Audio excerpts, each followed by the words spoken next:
se llamaban tierra adentro, la pampa y la cordillera. Después fueron campo afuera, porque las palabras pesan. Con esas cosas empiezan a vaciarnos la cesera. 12:45 minutos, continuamos en ¿Y vos qué pensás? En Radio Tortuga 92.9. Ahora sí, estamos presentando al politólogo Aurelio Argañarás. Para este sábado ha titulado su columna Crisis, Orígenes y Desenlace. Hola Aurelio, buenos días, ¿cómo estás? ¿Qué tal? Buen día, ¿cómo te va, Marilén? Bien. Y bueno, a full escuchando todo y leyendo todo lo que se puede sobre esta cuestión. Y sí, ¿no? Hasta hay noticias de último momento, anoche inclusive se dio a conocer, este cambio. Sí, el nuevo gabinete. Sí, en el nuevo gabinete. Y bueno, hay información permanente. Así es. Bueno, ¿te parece que comencemos con tu columna? Bueno, adelante, empezamos. Bueno. Pensando que la nación es asunto de doctores.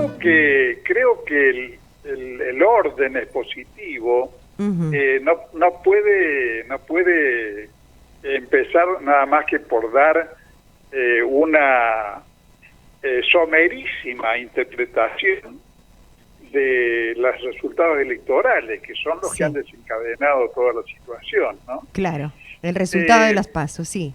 Claro. Yo digamos, por supuesto que eso es absolutamente discutible, sí, pero interpreto que en un marco en el cual la concurrencia electoral ha sido pobre, lo que ha determinado el resultado de las elecciones es sobre todo lo que se podría llamar un voto bronca o un voto castigo, o un voto señalándole al gobierno, un poco como decía esta mañana, no esta mañana, sino una cosa que yo escuché esta mañana, Rachid, la indicación de por aquí no, esto no lo queremos. Yo creo que lo único que ha logrado expresar el pueblo argentino o las mayorías argentinas en esta elección es lo que no quieren. Claro. Inclusive diría que no han votado mayoritariamente por lo que quieren, porque en general lo que se percibe es un ánimo que de ninguna manera indica que nuestra población quiera volver a Macri. Las propias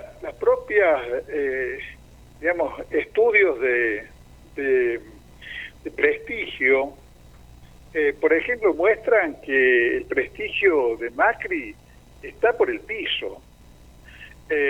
Lo han reconocido sus propios partidarios durante la campaña electoral, tratando de minimizar su participación y casi de esconderlo. Nadie ha hecho una defensa de lo que fue su gobierno.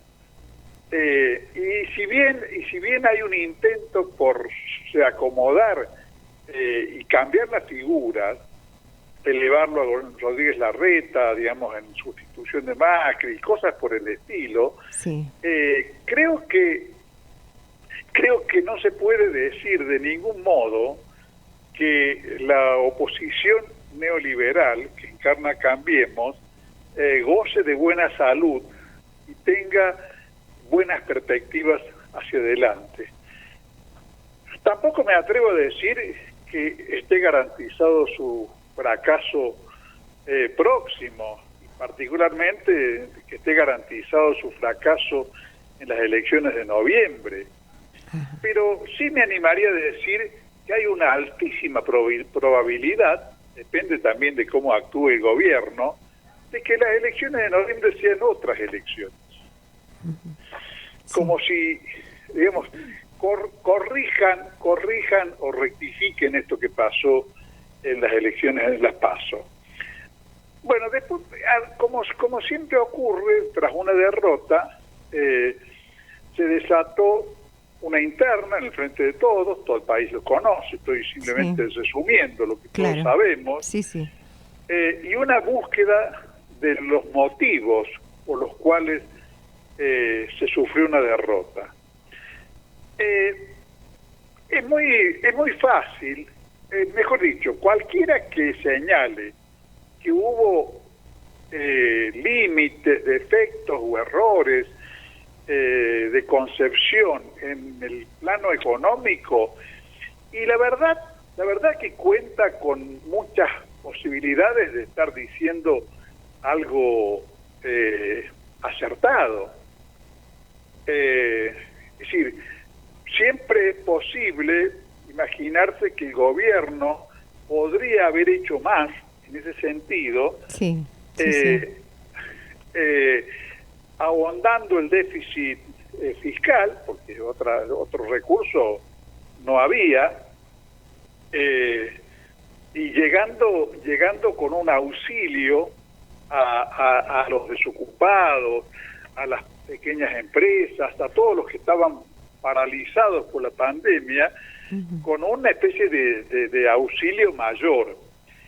Yo personalmente, aunque lo diga un poco en soledad a esto, creo que ese argumento es discutible. Tiene muchas posibilidades de ser acertado, pero no es el único, no es lo único. No es el único, claro. Y además es dudoso por lo siguiente, María Inés. La pandemia es un hecho inédito en nuestras vidas, y no solamente en la Argentina, a escala global. Todos los oficialismos han perdido las elecciones que ha habido en distintos países del mundo en este último año. Todos los oficialismos han salido golpeados por eso. Creo que el caso sobresaliente es el de Estados Unidos, donde Trump tenía todas las chances de ganar y perdió las elecciones por el tema de la pandemia. Las pandemias han generado digamos, por distintos costados, económico, anímico, una situación de sufrimiento tan grande para la sociedad, de trastorno tan grande, porque no solamente es el sufrimiento, es el trastorno también de tener que recluirnos, de andar con miedo, bueno, todo lo que sabemos, digamos. Es muy difícil resumirlo, pero lo sabemos todos, que es una cosa tan inédita, y que, como todo dolor, y dolor que casi nos golpea, no solamente racional, sino nos golpea irracionalmente, y bueno, genera la búsqueda de un culpable. ¿Quién tiene la culpa de todo esto? Rápido se sale a buscar culpables, sí. Claro, rápido. Claro. Bueno, y en general los pueblos consideran que los culpables son los gobiernos. No se ponen a hacer, digamos, sesudos exámenes acerca de cómo venían las cosas anteriormente, no. Y mucho menos, y esto es muy importante, en una sociedad donde las identidades políticas están aniquiladas. Yo me fijaba una cosa, que quiero darlo como una referencia para mostrar en qué marco esto operó como operó.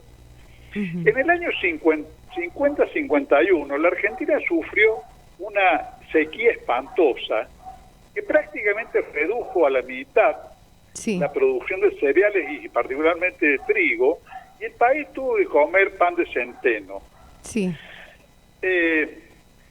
Yo, digamos, alcancé a escuchar, siendo niño, los ecos que esa cuestión tenía, y fueron vividos como una especie de calamidad por un país acostumbrado a que acá, en esas épocas era así, acá la comida no era una cosa que faltara. Faltaban otras cosas, pero comer, y sobre todo comer pan blanco, es algo que se consideraba lo más natural del mundo. Bueno, ahora, hubo un padecimiento por esa cuestión, y una especie de estado de calamidad pública. Sin embargo, en las elecciones del 51, Perón ganó con el 63% de los votos. Su segunda elección como presidente de la República.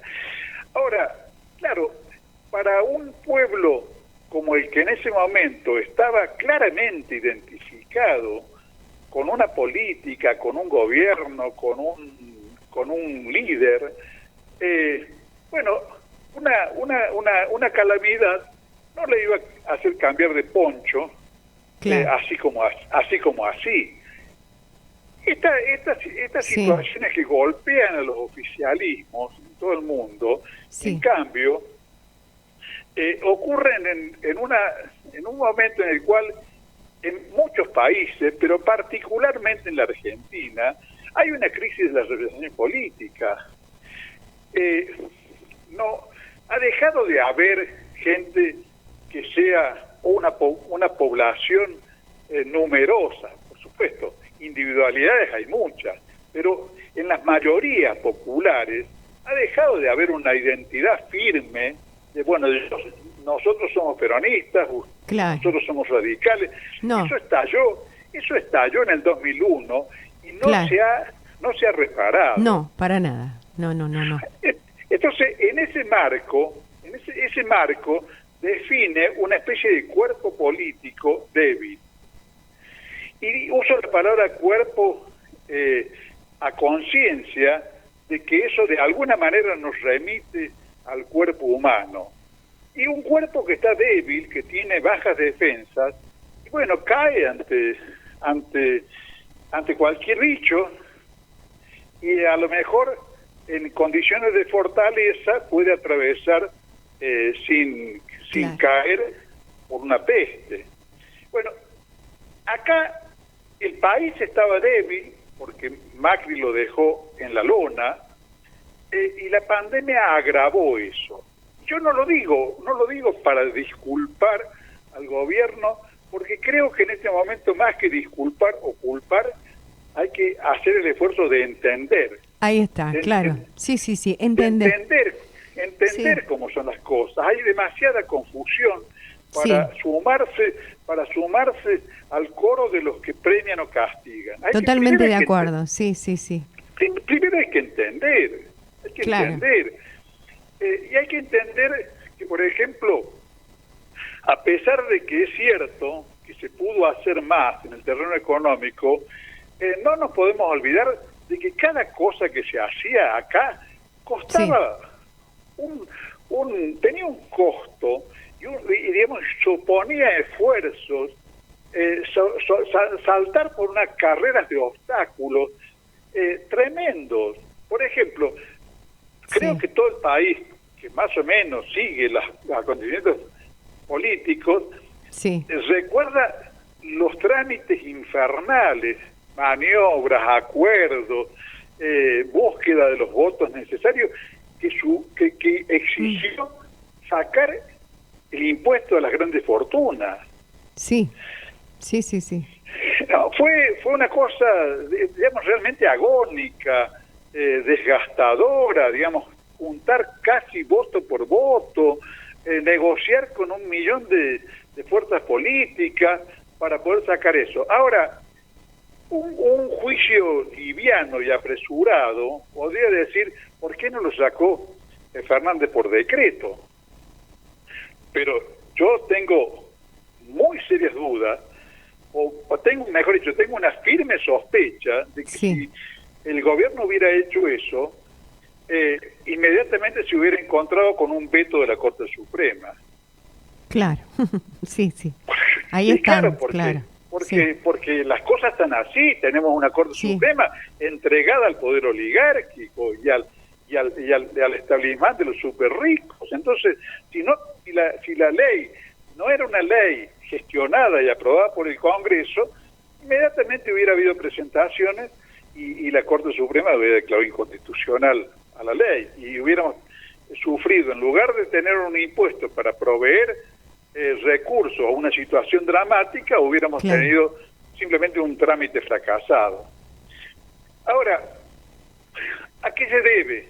Porque creo que hay que llegar allí para poder entender algo. ¿A qué se debe que esto nos ha tomado en una situación de debilidad del campo nacional y popular? Y se debe a que se han cometido una sucesión de desatinos que destruyeron el capital político, y cuando hablo de capital político hablo de capital electoral, que le permitió a Cristina Fernández de Kirchner ganar las elecciones del 2011 con el 54% de los votos. Claro. Y dejar al segundo a 30 puntos de diferencia. Claro. Eso se destruyó. Y hay hechos puntuales muy inocultables en cómo se destruyó eso. Se destruyó, por ejemplo, entrando en cortocircuito con el movimiento obrero y la clase trabajadora. Se destruyó, por ejemplo, manteniendo caprichosa y obstinadamente el impuesto a las ganancias a la clase trabajadora, que llevó a que porciones muy significativas de la clase trabajadora nos dieran la espalda. Claro, en este gobierno, Aurelio, se trató de corregir eso. Eso se trató de corregir. Eso se trató de corregir, aunque como no se corrigió el mínimo... Claro, el mínimo no imponible. Hubo muchos sectores que quedaron afuera. De todos modos se trató de corregir. Y curiosamente, el impulso a la corrección, por eso es tan difícil juzgar a las internas del peronismo con pinceles de blanco y negro. ¿No? Curiosamente, el impulsor de esa corrección ha sido Sergio Massa, una de las figuras más conservadoras y cuestionables por una serie de conductas dentro de la coalición gobernante. Entonces, si lo tuviéramos que juzgar por ese dato único, y lo tendríamos que colocar a Massa a la izquierda de Cristina Kirchner, cosa que por supuesto sería un disparate.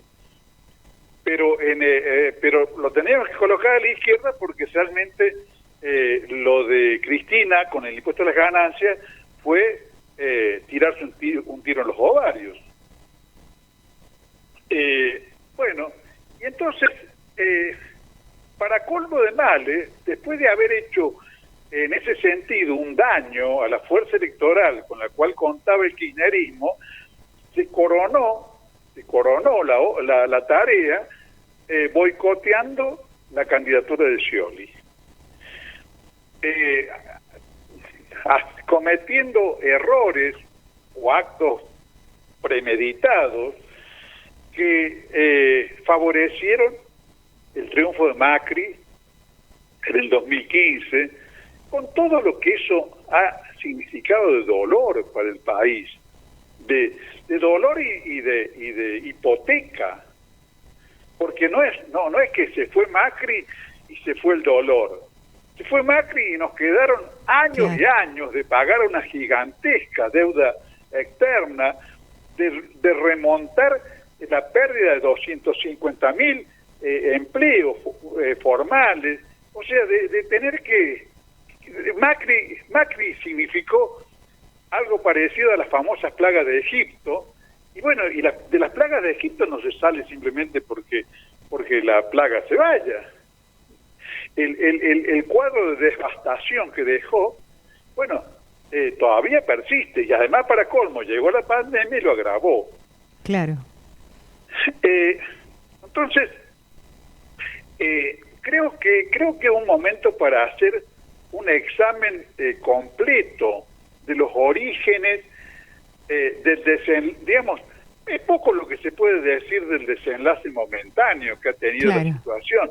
La noticia la hemos tenido recién anoche, a la medianoche. Sí, a la medianoche. El gabinete parece un buen gabinete. Creo que las especulaciones que, por ejemplo, veía hoy en La Voz del Interior, que sabemos que es sinónimo de Clarín, eran que el presidente había salido debilitado de esta crisis. Yo no tengo la misma impresión, pero es una impresión, no, claro, no lo doy como un juicio categórico. Claro, hasta que no se pongan en actividad y se haga todo lo que deben hacer, no se puede saber hacia... Sí, lo único que podemos hacer por el momento en cuanto al desenlace, los que tenemos la posición que se sabe que hemos defendido permanentemente, es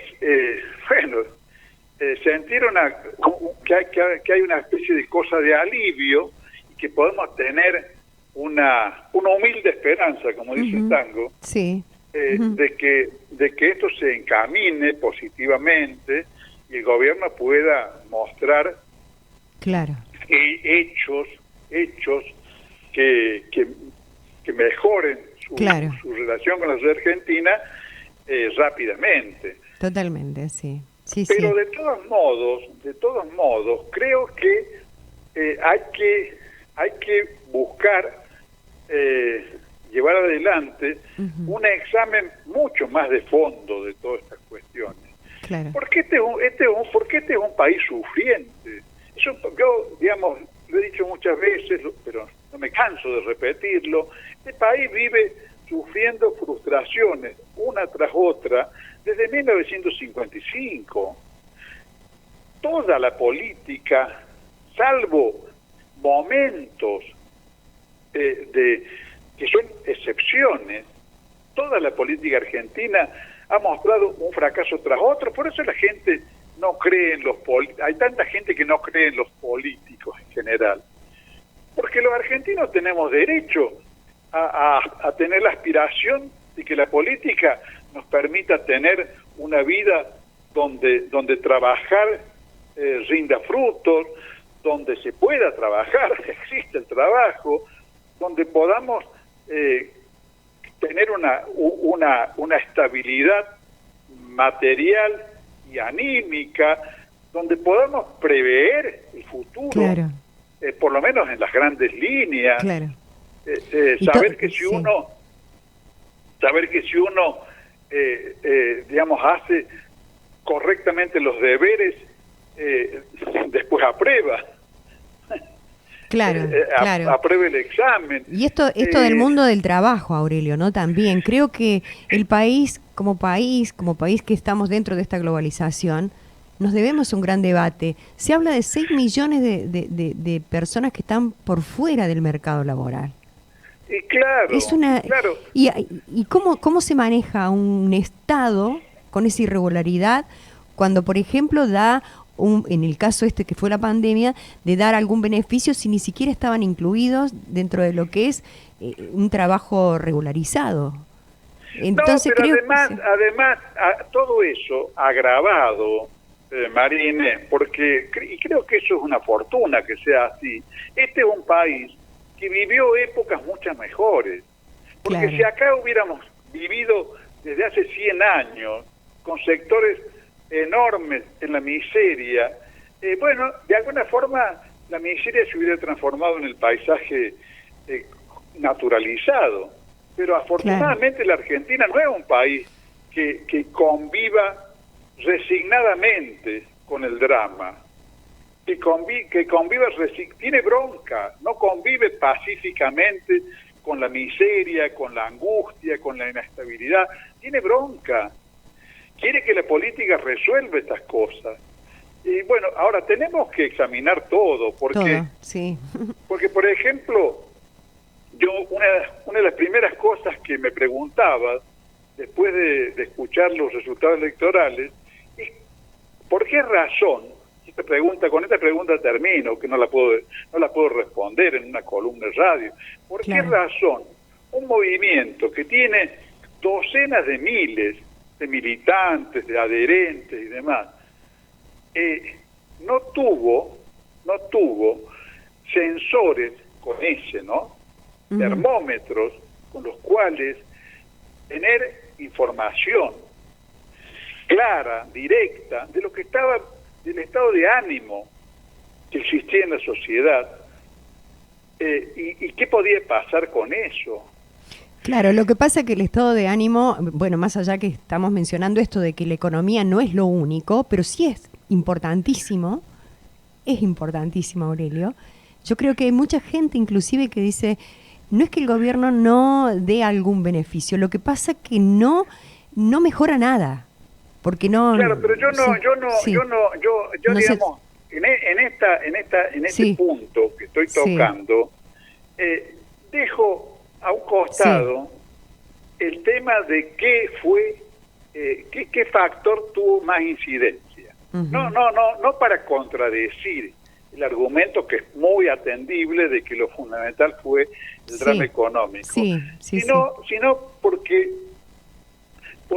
si yo no tengo un termómetro para saber si tengo o no tengo fiebre, claro, independientemente de cuáles sean las razones que me provoquen la fiebre, y la verdad que estoy desarmado para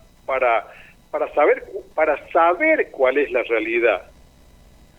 ¿Y cómo es posible que una fuerza con tanta envergadura no pudiera anticiparse a cómo estaban viviendo las grandes masas esta situación? ¿Cómo es que no tiene un sistema de ojos que le transmitan digamos, lo que ocurre en la realidad de una forma más directa, más certera y más cercana a la realidad, porque según lo que se expresa en la carta que hace la vicepresidenta, dice ella haber avisado sobre el tema en 18 reuniones anteriores, y que le decían que en las encuestas los daban ganadores. Eso es lo que se manifiesta en esa carta. Pero lo que no explica Cristina es por qué si la cuestión era como ella sostiene, y ella estaba viéndolo, claro, cosa en la que no creo, cosa en la que no creo. Creo que los resultados electorales sorprendieron incluso a la oposición. Incluso a la oposición. Si ella estaba viendo lo que iba a ocurrir, y tendría que haber actuado con más energía, no diciendo hay funcionarios que no funcionan, sacando las alertas a la luz pública, haciendo un debate público. Todo eso no lo hizo, y eso no lo hizo, entre otras cosas, porque como mucha gente ha dicho, yo no estoy descubriendo la pólvora, el Frente de Todos carece de una estructura institucionalizada para debatir y para tomar decisiones sobre el rumbo. Se maneja eso entre tres personas. Y bueno, así nos va. Bueno, Aurelio, claro. Bueno, gracias pero por el aporte. Eso sería un análisis mucho más largo que no podamos hacer aquí. Indudablemente que no. Bueno, de todas maneras, muchas gracias. Hoy fundamental tu columna para entender mucho de lo que ha sucedido. Es lo que intento. Bueno, muchas gracias, Aurelio. Un abrazo. Gracias a vos. Un abrazo. La patria tiene salida con cultura nacional, que es todo lo universal, visto con ojos de criollo, sin comerse los embrollos del cipayá.